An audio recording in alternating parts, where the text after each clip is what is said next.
Breaking news here on CBS Sports HQ. The NBA and the NBA Players Association have released a joint statement saying that they are ready for the NBA playoffs to resume on Saturday. We don't know which games are going to be played on Saturday. There are a number of series that have to be completed in the first round. And, of course, the opening game of the second round between the Raptors and Celtics, which was supposed to go this week, is also slated to, of course, go ahead. The NBA playoffs resuming on Saturday. Let's now welcome in CBS Sports basketball analyst Tim Doyle for more on this. Tim, I guess I'll get your initial reaction to the NBA's announcement and the Players Association joint statement saying that they are ready to resume the playoffs. Yeah, from a personal standpoint, I'm excited, right? Something to watch, something to gamble on. Basketball is back, and I had a feeling that every team wanted to have their voice heard by not stepping on the floor. So I was not surprised that we saw multiple days where the NBA was shut down. But I think one thing we have learned, no matter what your political stance is, that Chris Paul, Adam Silver, Andre Iguodala, LeBron James, eventually they have shown that they can all get on the same page. And I think that's something we could all learn from. So what happens now, Tim? What would you like to see happen now? I asked the head coach, Avery Johnson, this in our last segment, that what happens now so that the message is not lost? Well, this all starts at the community level. And I can tell you one story of a former first-round pick that I remember picking up before an AAU trip in Brooklyn, and he had no door. And his door had been stolen about 2 weeks earlier. And just the plight and kind of the uphill adversities that these neighborhoods have gone through, to see someone come back. And I think that's the message that LeBron has sent constantly with his school. However it was funded, he built a school in his hometown to try to better kids in that hometown. And, I think giving back to your community is something that I find as we get older, it was kind of a lost generation. I think people were more likely to give back to their community, kind of the older generations. I know my father played in the NBA in the early 60s. And when he finished playing, he went back. And the guys now that are 10 and 20 years younger than him, they look up to my father. They idolize him. And he gave so much. And a lot of those kids were first-generation immigrants, whether they're from Poland or Ireland or Italy. They didn't really have a huge, stable home, or their dads were working long hours at the time. So they looked up to my dad for how much he gave in that community. And I think you could look to a guy like LeBron James and look how much he's given to his community, as those guys have set such great examples for the younger guys.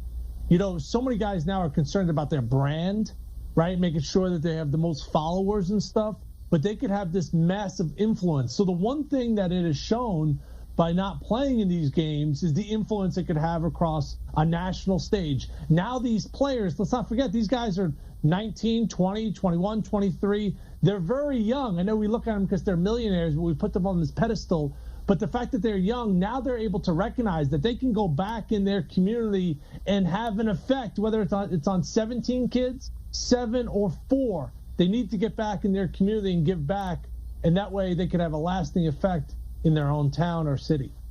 Tim, what has this done for the reputation of the NBA in terms of its global brand and its ability to affect social change?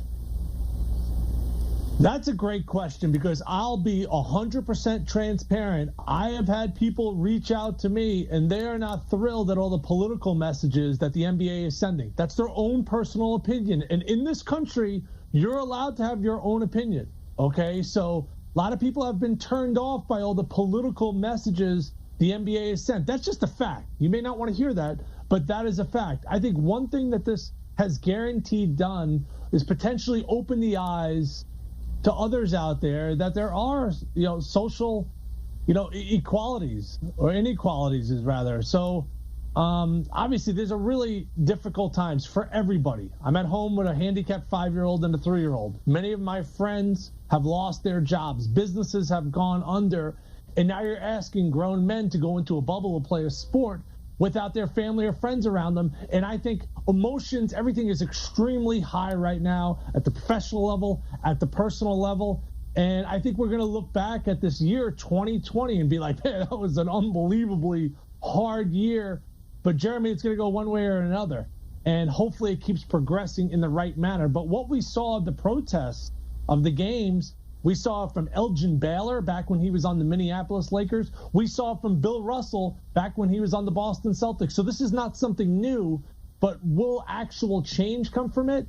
I really think that depends on the players getting out in their community and having a long-lasting effect.